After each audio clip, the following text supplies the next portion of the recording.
జరగని స్కామ్ను జరిగినట్టు చిత్రీకరించి ఎంపీ మిథున్ రెడ్డిని అరెస్ట్ చేయడాన్ని కాకినాడ జిల్లా వైఎస్ఆర్సీపీ బీసీ నేతలు ఖండించారు. చంద్రబాబు నిరంకుశ పాలన చేస్తున్నారని మండిపడ్డారు. వైఎస్ఆర్సీపీ నేతలను టార్గెట్గా చేసుకుని అక్రమ కేసులు పెడితే సహించేది లేదని ప్రభుత్వాన్ని హెచ్చరించారు.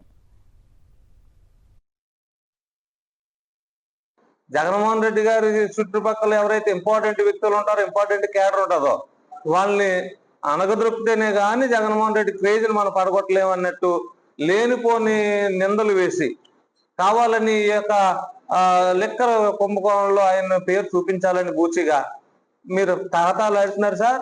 దయచేసి అర్థం చేసుకోవాల్సింది ఏంటంటే, చంద్రబాబు నాయుడు గారు వైఎస్ఆర్సీపీ నాయకుల మీద ఎవరెవరి మీద అయితే మీరు ఈ రోజు కేసులు, దొంగ కేసులు, తప్పుడు కేసులు పెట్టి కావాలని వారి వెనకతలు ఉన్న గన్మెన్లు కానీ లేకపోతే పిఎల్ని కానీ భయపెట్టి ఇలాగ చేస్తే భవిష్యత్తులో మేము బీసీసీఎల్ తరపు నుంచి మేము వార్నింగ్ ఇస్తా ఉన్నాం.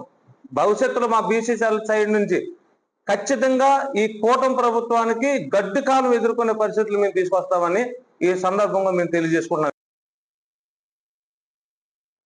నిన్న మన పెద్దిరెడ్డి మిథున్ రెడ్డి గారిని, ఆయనకి ఏ సంబంధం లేదు, ఆయన స్టేట్ సెంట్రల్లోని ఎంపీ, ఆయనకి ఏ సంబంధం లేకపోయినా సరే ఆయన్ని 4వ ముద్దాయి కింద పెట్టి సిట్ అంటే సిట్టు, స్టాండ్ అంటే స్టాండ్, చంద్రబాబు నాయుడు గారి టీం అది.